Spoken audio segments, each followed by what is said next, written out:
Welcome to an alternate past. Today's video is, what if the Moors had never been expelled from Spain? Imagine a Spain where the intricate tiles of the Alhambra are not just relics, but part of a thriving society. If the Moors had never been expelled from Spain, the Iberian Peninsula could have become an enduring beacon of scientific, artistic, and cultural fusion, blending Islamic and Christian traditions in a way the world has rarely seen. Today, we'll dive into this alternate historical reality, one of dazzling achievements and powerful dynamics. In 1492, the Christian Reconquista reached its climax as Catholic monarchs Ferdinand and Isabella expelled the last Moorish ruler from Granada. What followed was the Spanish Inquisition, a brutal force of conversion or expulsion for Muslims and Jews alike. Blood flowed, families were torn apart, and a richly diverse society was dismantled. More than 300,000 people who had contributed to Spain's elegance were forced into exile. Imagine that cruelty never happened. Had the Moors stayed, Spain would have retained its position as a leading center of scientific discovery. Córdoba, a city flourishing under Moorish rule, housed libraries with hundreds of thousands of manuscripts, while the rest of Europe languished in the Dark Ages. Scholars like Averroes and Maimonides thrived there, contributing not just to Islamic thought, but to Western philosophy and medicine.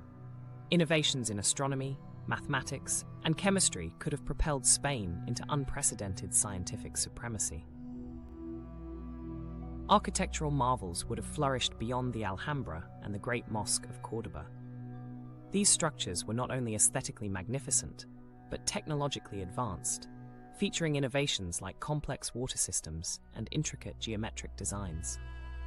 Now envision a Spain dotted with thousands of such masterpieces, blending Moorish artistry with Gothic cathedrals, encapsulating centuries of architectural evolution and religious coexistence. Economically, Spain could have been the epicenter of Afro-Eurasian trade networks. The Moors were unparalleled traders, merchants, and sailors, who connected Europe to Africa and the Middle East. Silk, spices, precious metals, and advanced agricultural techniques would have flowed seamlessly into Spanish markets. With access to larger networks of wealth and resources, Spain could have become an economic powerhouse centuries earlier, setting the stage for a different financial and colonial history. Socially, interfaith marriages and coexistence could have become more than mere possibilities. Unlike the segregationist policies that followed the expulsion, a mixed society could have emerged, blending traditions, cuisines, and languages. The period of La Convivencia, where Christians, Muslims, and Jews lived in relative harmony, could have been a permanent feature, leading to a Spain whose cultural heritage was profoundly enriched by hybrid vigor. Political power structures might have also been radically different. The Moors' sophisticated bureaucratic systems and strategic fortifications could have influenced the governance models of the Iberian Peninsula. Power might have been more decentralized, yet efficient, promoting a kind of regional stability unheard of in contemporary Europe, perhaps even avoiding conflicts like the 30 Years' War, reshaping the European map entirely. Let's not forget the psychological impact. The narrative of Spanish purity used to justify colonial conquests and the brutalities of the Inquisition might never have formed. Without the taint of such a divisive ideology, the Spanish Empire might have approached its overseas territories with a different, possibly more inclusive mindset. The annihilation of indigenous cultures in the New World might have taken a different turn, potentially sparking a new kind of colonial interaction focused more on integration than eradication. There also arises the fascinating speculation about the Americas. The funding for Columbus's voyage initially stemmed from the wealth liberated by the expulsion of the Moors.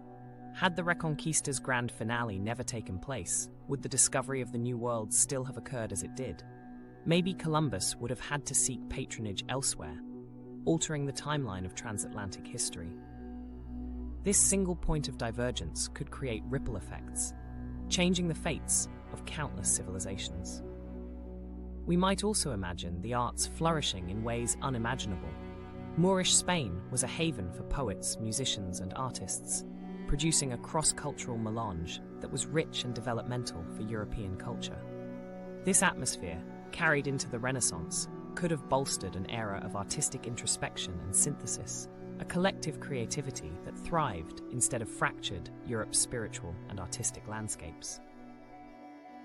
However, the expulsion did occur, and Spain did dissolve into a realm of divisiveness.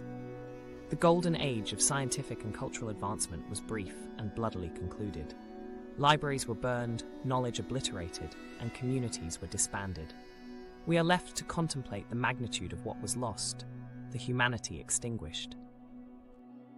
In an alternate Spain, we could have witnessed a landscape of cooperation rather than conquest, unity rather than division. Whether in scientific discovery, economic prowess, architectural marvels, or social cohesion, the continued presence of the Moors would have indubitably altered the trajectory of history, creating a uniquely vibrant and progressive society.